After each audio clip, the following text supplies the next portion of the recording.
Dricus, since you're breaking down fights, give us a little preview of what the Khamzat fight looks like in your mind. How much of a challenge is he, do you believe? And how do you see yourself beating him? Yeah, I'll wrestle him. Yeah, that's a game plan. Yeah, sounds good.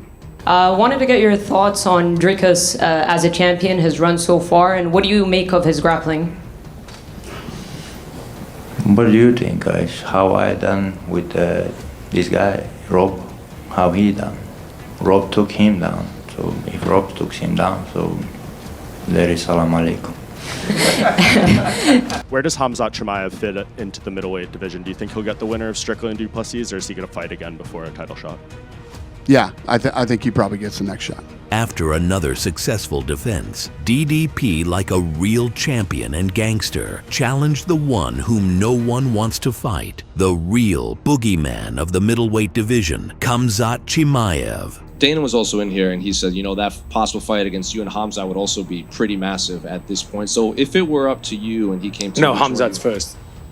Khamzat's first? Khamzat's first. Dricus is famous for his ability to get under the skin of his opponents before the fight, literally bringing them to tears, while Borz is not one to be taken by trash talk, and he's here to make you pay for every word, inside and outside the UFC cage. This fight has finally become inevitable, and in today's video we will discuss this heated confrontation in detail. But before we start, I ask you to subscribe to our channel if you don't want to be tested by Dr. Khamzat. Let's go. After defeating Kamaru Usman, Borz went into shadows, waiting for his title shot at 185 that the bald man promised him. What has been the issue with keeping Khamzat busy? Is it been travel issues? Has it been his schedule? What's the issue with keeping Khamzat busy? Well, there's been issues in the past. Hopefully there's not issues now.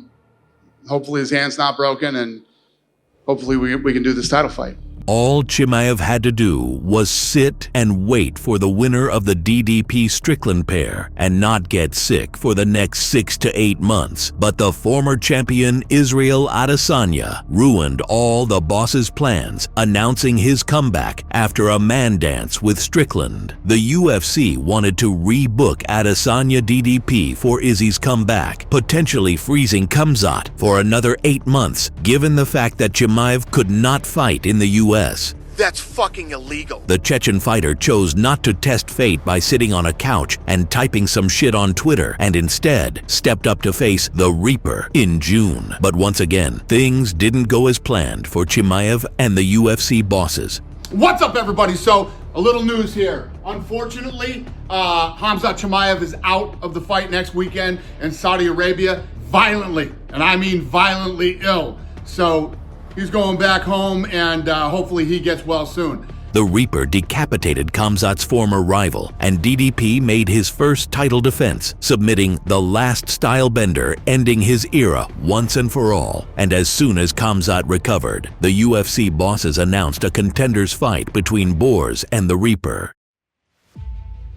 Ahead of the Chimaev-Whittaker fight, there was much talk about the Chechen's current form, especially with the appearance of a new mystical fighter, Dr. Khamzat. Well, because my immunity went down, like all sickness you take in the body, you know, so whatever passed close to you, you take it, you know, so. And he said, just rest, go home, don't do anything, 1 month, be recovering and doing, just take some supplements and stuff. I listened to him and it works. This is #1 bullshit. The fighters' predictions varied, especially given Whittaker's triumph and 2-fight winning streak. Some said that Chimaev was already rich, even without a belt, and that his wrestling was unlikely to work against Rob, while others believed in the Wolf's hype. Who do you think wins that if that fight does happen? I mean, right now, if I'm looking at it, I see Robert, he's been taken down by guys like Kelvin Gastelum. He's been taken down by guys like Cannonier. I think if Khamzat gets him down, he'll be able to hold him down. But if it's a 5-rounder, I'm going with Whittaker. 3-rounder, I'm going with Khamzat. I think with proper camp, I don't know how many rounds, but even 3 or 5, Whittaker has some advantage against Chimaev. Pavlovich. You dead, man. I disapprove 100%.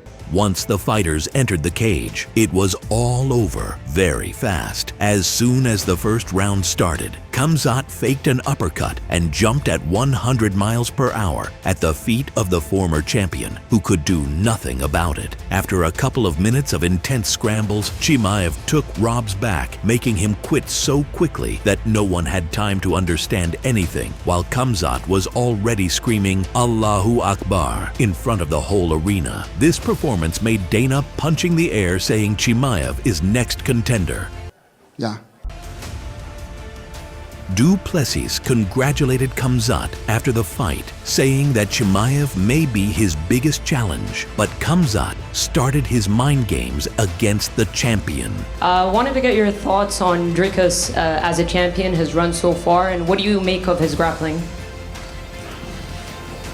What do you think, guys? How I done with this guy, Rob? How he done? Rob took him down. So if Rob took him down, so there is salam alaikum. The fighters began insulting each other, and Chimaev declared that he's an improved version of Du Plessis, and sooner or later he would expose him. The champion, in turn, made fun of the Chechen's health and advised him to dress warmer so as not to accidentally get sick and pull out of the fight. DDP also stated that he's not afraid of Khamzat's wrestling and ground game, and that he himself would initiate it in their fight. I know for a fact Khamzat is shooting. That's a fact. I don't think, just like everybody else, he knows what he's going to feel when he... Is Khamzat going to be able to take me down? Absolutely. Absolutely, he'll be able to take me down. This is how a fight works. I would hope so. Isn't he like some Swedish champion or something? I would hope he could take me down. But then he has to deal with me on the ground, and he has to keep me there. Can I take Khamzat down? Absolutely. Am I going to take Khamzat down? Absolutely. Things got heated, and Sean Strickland added fuel to the fire, seriously attacking Chimaev in a build-up to DDP rematch. This man fled his country. He went to Sweden. He had a great life. Australia welcomes a lot of immigrants, and I respect you, but the immigrants in Australia assimilate and become Australian, and goddamn, I respect you all for that. But this man goes back to Chechnya, off a dictator, him off, lets his son beat him up, and the leash got too tight. Too many G-Wagons. He was collected on. And when it came down to go a little deeper and a little more, this little ran to somewhere in the Middle East. And then he goes and sells a Bitcoin scheme. Other guys were eating the exact same food as you, but you were the only one that... It is obvious that Chimaev fight is a money fight, and on the eve of the title fight, Khamzat was asked who he would like to fight more, considering that both fighters were actively trash-talking him. С кем ты хотел больше подраться, со Стрикландом или Дю Плесси? Ну, с тем, кем деньги больше дадут. Кhamzat, а больше желания со Стрикландом не появилось подраться после вот всех высказываний? Да какая разница? Мне без разницы. Это американцы привыкли к трештоку.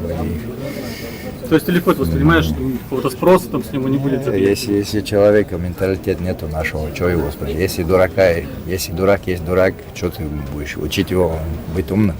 The Strickland DDP rematch was inevitable after the first controversial fight, with Sean coming forward, jabbing and teeping Dricus to death, yelling at him, while DDP was more active and aggressive. I agreed with the judge's decision, but there were those who saw Sean winning.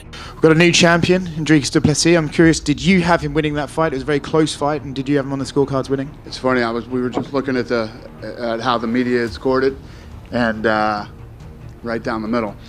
I had it 2-2 going into the last round, and I thought Strickland won the last round. No way. No way. Why not? Because... Before the rematch, Sean grew a weird mustache, got staph, and challenged Dricus to a fistfight to the death.